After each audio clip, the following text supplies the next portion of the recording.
Phone's not going away. You got to embrace it, but you also have to learn how to discipline yourself to get away from it too.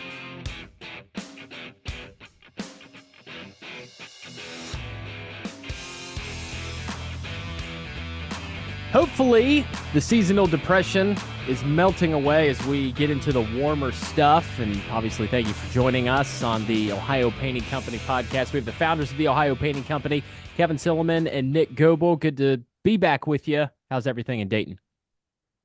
Good. Warming up. Sun's out. A little cold still. Yeah. Got to Still deal with wearing that. sweaters. Yeah, it's the seasonal switch in Ohio. If you don't know, then, if you're ever here, you're going to see quite a bit of weather, especially during this time of the year. You don't know if it's going to snow, be warm, rain, etc. Well, yeah, I mean, it's on one end of the scale or the other. And then when summer gets here, talked about this on my radio show for years. We complained about the cold. And then once the hot stuff gets here, we're like, man, I wish it was fall. It happens every year. That's what happens when you don't live next to an ocean. You just find things to complain about. Yes. Exactly. Yeah. Yes. And I was looking at boats again yesterday. I was looking at them again today too. But, looking at boats, cool. boats, you say?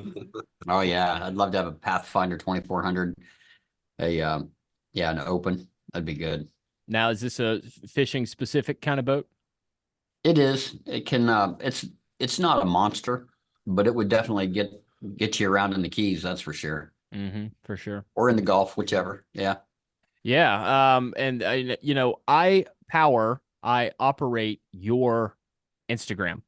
So I get to see every single thing that you follow. And the majority of it is people fishing or fishing off of the back of boats. And I mean, I'm assuming that's something that you started following. I get a decent look at it every single day. That and airplanes, oddly enough.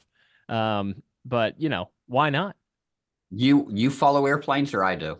You do. I came across all this stuff when I started, managing the Instagram page for the Ohio Painting Company. We've been doing a lot of work for NetJets and executive jet management. Yeah, that's true. We're in hangars right now. Yeah, just like it all follows your politics and everything else. I'm sure we're in that echo chamber now.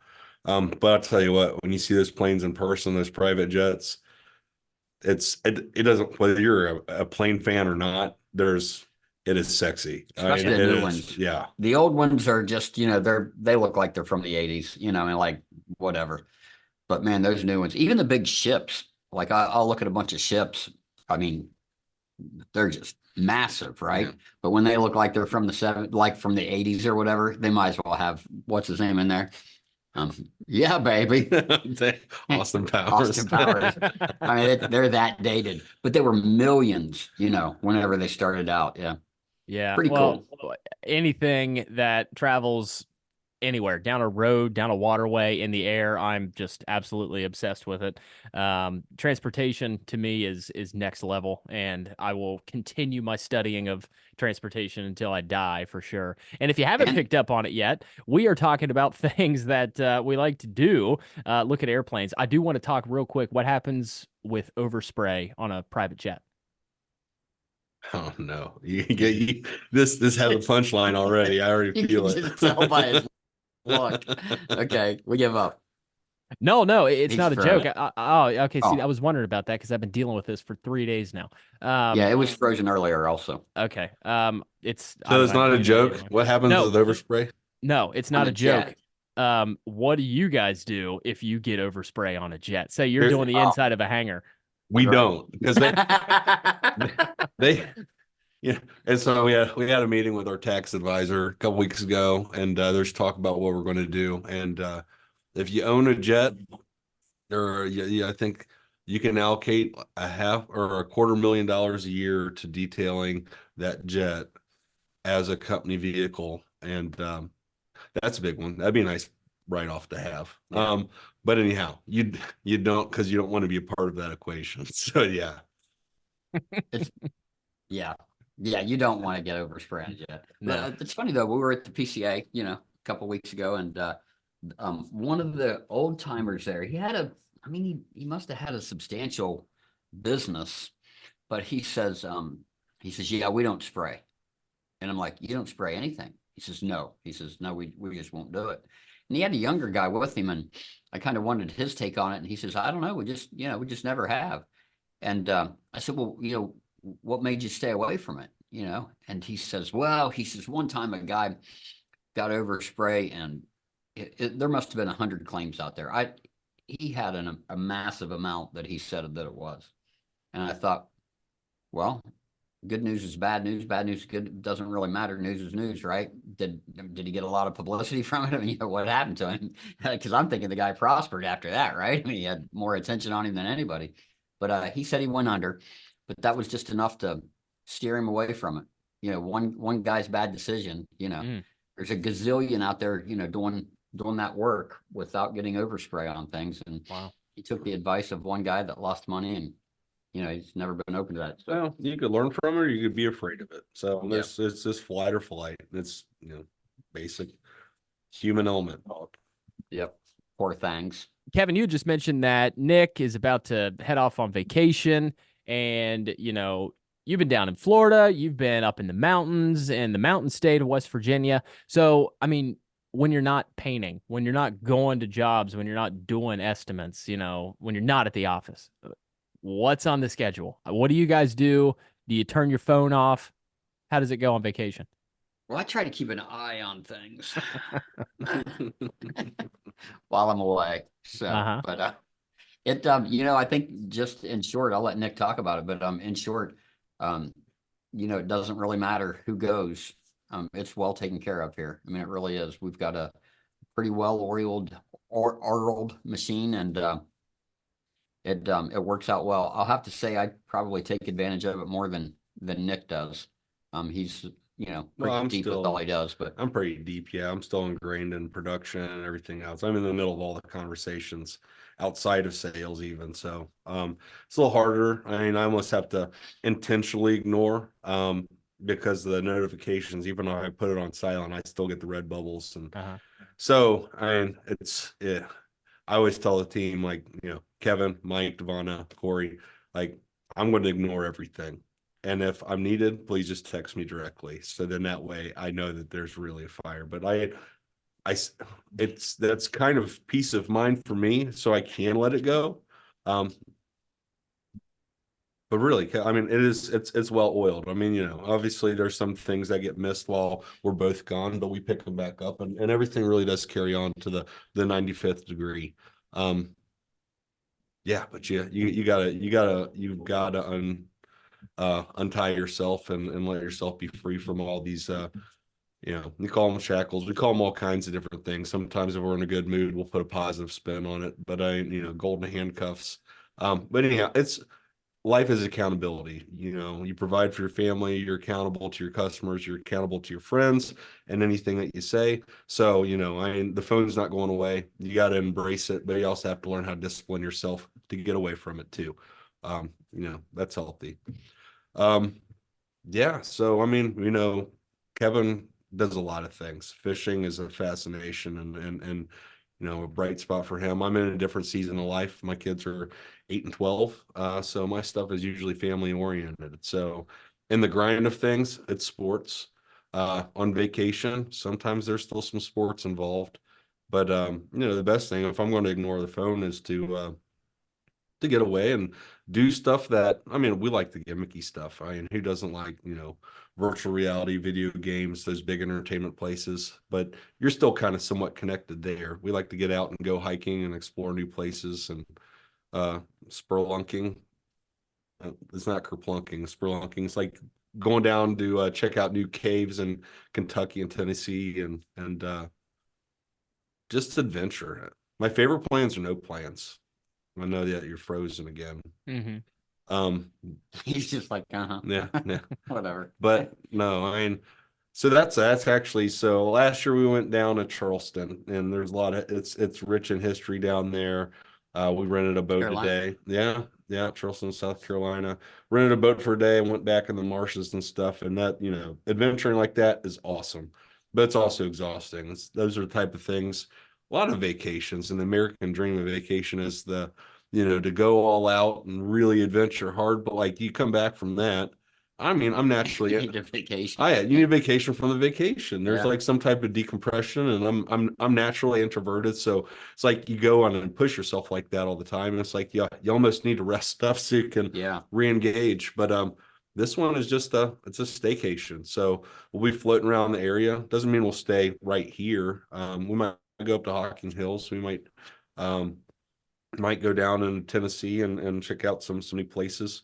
We're going to do the Great Wolf Lodge Yep. for a night. And Kings Island, baby. you know, the best thing about Great Wolf Lodge is that your cell phone doesn't work. So it really you go into like a cone of silence there, and it's nice when you're on vacation. If you take a day off in the middle of the week unannounced and you take your family to a place like that, you come back out, your phone lights up like a pinball machine, Right. and it induces immediate anxiety. But no. So anyhow, I'm looking forward to having no plans and just rolling with it and coming up with stuff. That's great. You know, and Kev, we'll get to your mountainous or your fishingness or your beachiness here in a minute. But you mentioned the cave systems down in Kentucky because they're everywhere.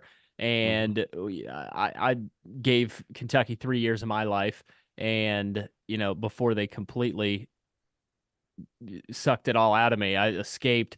But the Mammoth That was Cave. really nice of you. The Yeah. way that you just left that hanging. It's like you can tell you wanted to say so many things. Yeah, But yeah, I'm just yeah. gonna leave it that sucked the life out of me. Yeah, and you know, hey, I'm all right. I can't believe that was 10 years ago, 11 years ago.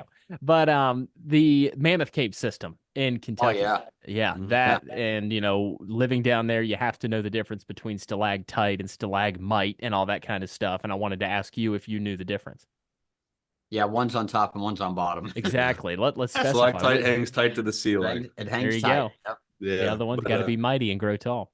the last time we were down there, we went to Mammoth Caves. This was 2 years ago, and we actually it was a spur of the moment thing, kind of like this, and they were booked up on their tours through the Mammoth Cave. So Really?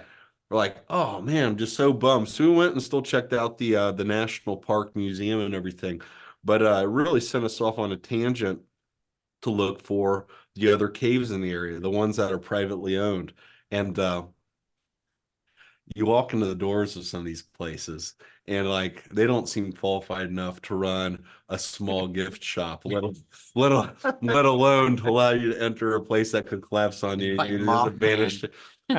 But like, you know, we found that those people are so grass-rooted and understand the eco balance and everything else. Like, you know, one that we went to, you know, well, a cave can be alive or dead. It can be continuously growing, or it can just be turned to rock and it's dried out and might eventually start crumbling. And so they, you know, the previous owners of them, they just bought a year before. They had sealed everything up with asphalt for parking and everything over top of this, and they had dried the cave out. So first thing that they did when they came in was they ripped up all that asphalt and did it with basically gator rock and Sand. which doesn't look as nice, yeah, and sand, but allows water to trickle through. So Yeah. the cave was alive, and man, the colors are just so much more vibrant. It was neat to see the difference in that.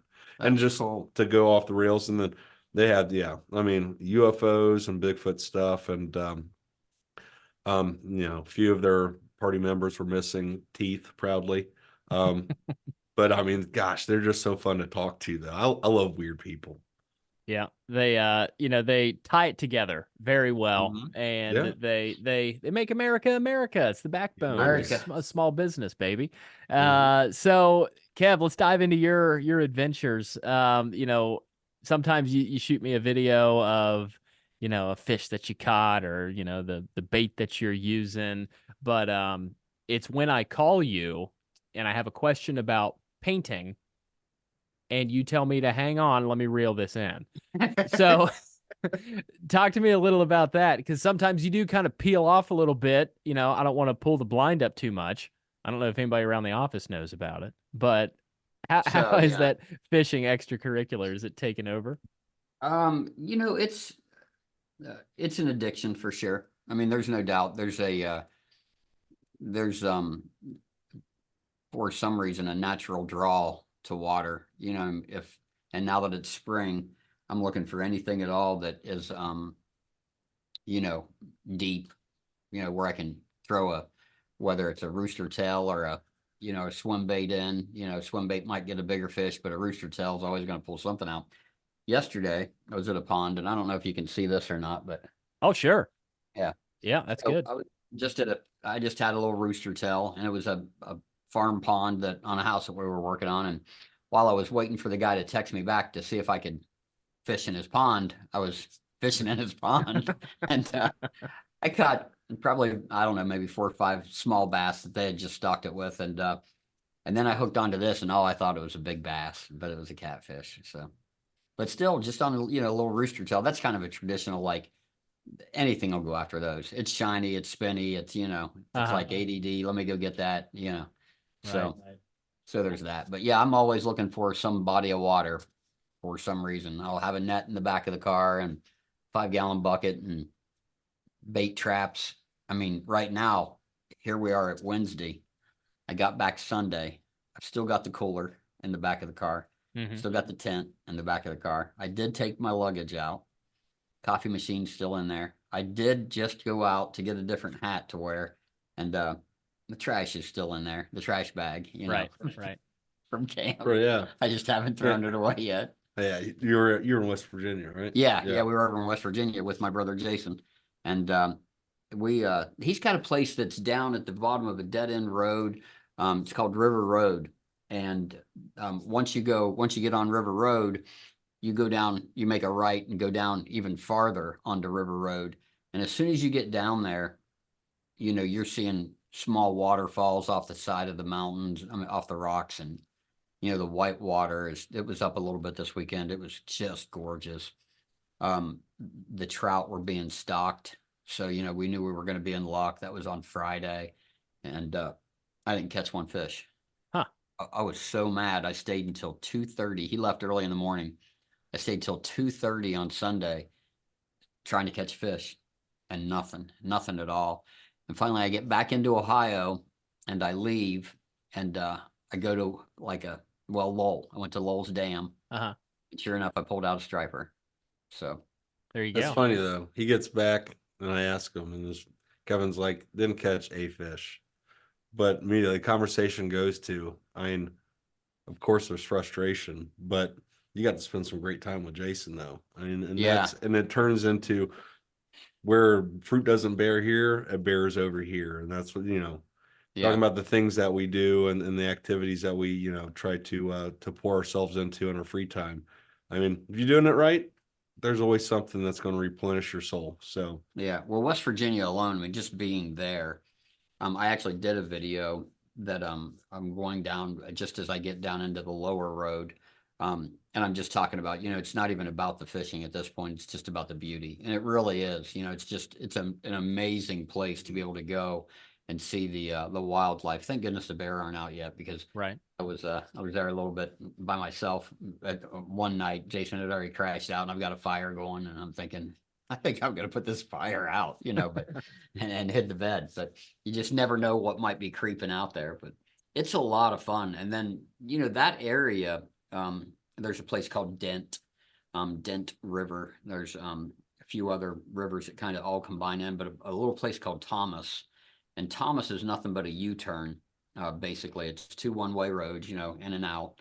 And whenever you're coming back out from the way that we go in, there's some shops there, and it's just phenomenal. I mean, it's just neat, and it's not, I'm not talking about, like Hollywood Boulevard kind of shops. I mean, I'm not talking about Marietta kind of shops. I mean, it's West Virginia kind of shops, and, you might get a t-shirt if you're lucky, and a lot of bar soap, stuff like that, but a lot of wood also. So they do a lot of wood carvings, and some of the places in there are just so unbelievable, the design of them.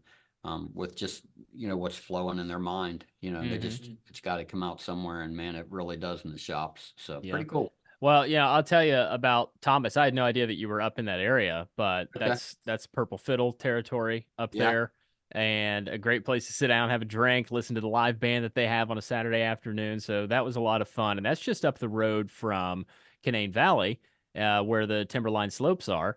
And we, that was one of our spots. Went to my bachelor party up there. Oh, wow. We made a return just this past January up to the same exact cabin that we had. It's this, enormous place with that big glass front. You can see all the way through the Appalachian Mountains, and it was a good time. No fishing, no skiing Yeah. for me. My buddies went. I stayed at the bar, but it was just a good time. And it gave you that feel of, like, I don't know if you've ever seen Hot Tub Time Machine. Oh yeah, That movie. I mean, that ski resort that they were in was just right. frozen in time, frozen in the 1980s. And when they get there in the 2000s, it's still in the 80s and it's run down. And that's how it is. But I love it for that because it makes you, gives you that sense of I'm up here with my buddies having a good time, just seeing how Yeah, many Yanglings we can bring down. And so it right. was it was just a great time with no plans for the rest of the day or the day after. And Right that on. is what makes vacation right there. Yeah. Hmm. For Speaking of sure. Yinlings, how's your St. Patty's Day? Oh, it was fine, Day? looking back. When was it, on a Sunday? It was a Yeah. Sunday. Yeah, Yeah. yeah, we didn't do anything. Sunday's just a big preparation for that 4 a.m. wake up on Monday to start and do everything that I skipped over on Friday to start my weekend. Right Um, on. so with all the deadlines and stuff like that, I'm not sure how your deadlines really work at the Ohio Painting Company. I don't even know if there is a deadline. You can give estimates on, hey, we're going to be done X, There are Y, Z. deadlines. Yeah. Yeah. Yeah, everybody is with the weather. I mean, you've got to fight that thing, like crazy. And then they do. They've got There- one guy alone. He's got $1 million plus home. He's actually putting a green in the backyard right now, and he wants us to have that section of the new the new extension on the garage, which is separated from the house. Yeah. This is a Yeah. heck of a house. I mean, but Yeah. yeah, he'd like to Yeah. have that done by the end of next month. And it's a pretty big He's job. got 12,000 square foot house and probably 12,000 square foot of garage space. Like Yeah. he's and yeah, we won't go into his details, but he runs a cool charity up here that gets disabled kids. A lot of them gravitate to planes and automobiles, and it gets, allows them to give them rides in these exotic supercars. And anyhow, there's a whole element to that that's really cool. But yeah, back to deadlines. And we get deadlines all the time. Luckily, half of our customer base is come when you can. And then you start a project, you just want to make sure that you're there to finish it efficiently to where they're not living with the chaos that remodeling brings. But then you get malleable deadlines, which is like around here, weather depending, and then you have hard ones that you've got to meet also. And the nice thing about the mix of those is you can stitch in those hard deadlines with the soft deadlines with the indefinites, and you can kind of marry them in. And Mike in the office. We'll bring him on also with Corey one time, but he's really gotten good at navigating that. It's kind of you dance through it and you call a lot of people. Nothing replaces a phone call because a lot more happens in a phone call than 15 emails back and forth. But it all works out. Yeah, for Look sure. at that. And yeah, we got the dog in here. She's probably ready to go outside, so we're gonna need to close up shop here pretty soon. But boy, what a lesson in what you guys do when you're not at work. I would say for me, we're Carolina people, and we just love it down there. Because it's a day's drive, and last couple of times we made it to Winston-Salem, and I'm like, all right, I'm sick of this. Let's find a hotel. So we make that fun. Our 3-year-old thinks that's the beach. Any kind of Yeah. hotel. Right on. We took Hattie the dog with us last time in basically a pickup truck, extended cab. So it was a tight ride down there. We went to Wilmington. It's where my wife's Nice. favorite TV show was filmed, right near Carolina Beach. But you were talking about the whole Dayton area, the history that's there. We were looking off the coast of the Carolinas, and we were like, let's go to Kitty Hawk. There's so much history there. It's where the first plane went in the air. It's just incredible there, and all those other spots down there. But being able to drive is nice. That way, the anxiety-ridden party of my family kind of stays at Yeah. bay. Which I get. Flying with a 3-year-old, that can't be anywhere near manageable. And she's done it. I've never done it. And they went to Colorado once to go see her brother, and it wasn't Wow. pretty. It wasn't pretty at all. How long ago was that? He was 2. He was Okay. 2 years old. Just last. A lot happens in a year. You might be surprised, but it's still, yeah. I mean, there's There can be some fun in it for sure. Yeah. But yeah, sometimes it's just the poor kid. Yeah, it's a lot. What's she like, the Golden Girls? Uh, no, it's called One Tree Hill. Oh, okay. okay. All right. Yeah, it's something it's just something that you would watch in high school Is that a and talk to your CW friends show? about. Maybe, I'm not really sure. Well, at least it's better than the the Hallmark Channel. Yeah. I'm sorry, the Mystery Hallmark Channel now. Is And that, is that they got What's 14, they've got 14 of them now. They're just like PBS. Yeah. All the same characters. It's kind of like a soap opera with a whole bunch of different, yeah, it's just crazy. In gotcha? real. Same people. Uh-huh. Just a bunch Yeah. of different soap operas. Yeah. Kevin Zillman and Nick Goebel on the Ohio Painting Company podcast. I'm Brett, the host, the editor, and so glad that you're able to be with us each and every week on the Ohio Painting Company podcast. If you want to get in touch with the painting company itself, you can give them a ring at 937-409-4443. It's just ohiopainting.com. So keep that in mind if you want to view their Well, we their have the other website. one too, but Yeah, it's a we've got lot. them both. It's a lot to type out. I'm sure. Yeah. Yeah, And, but- on that website, real quick here in the last couple of minutes, people can get a lot done on your website. They can go over there and they can fill out some information. That way you guys can give them a call and be ready to go with their specs, right? Yeah, we're even working on It's getting better. a feature where they can get semi-accurate pricing based on their project before we even show up. So that's in the works, and that'll be cool because then, some people, they invite us out, we're nice enough guys. We try to make it as fun as possible. And usually we do. I mean, that's a great part of the job is getting to know new people, but some people just don't have the time for it. It's like, I wonder what this would cost. If you Google anything, don't Google your health because it'll always scare you. For You sure. Google painting, it'll probably scare you one of two ways. One is going to tell you how cheap the project is, and then you find out that it's way more expensive than you ever considered. So you have to remap your plans. And then the other one is, it'll make you never do the project because it seems so expensive. So anyhow, we're working on that. That'll be cool, and as well as that web form and everything else. So yeah, a lot to look forward to. Guys, thanks so much for coming on, and we'll see you next week. Thank you all.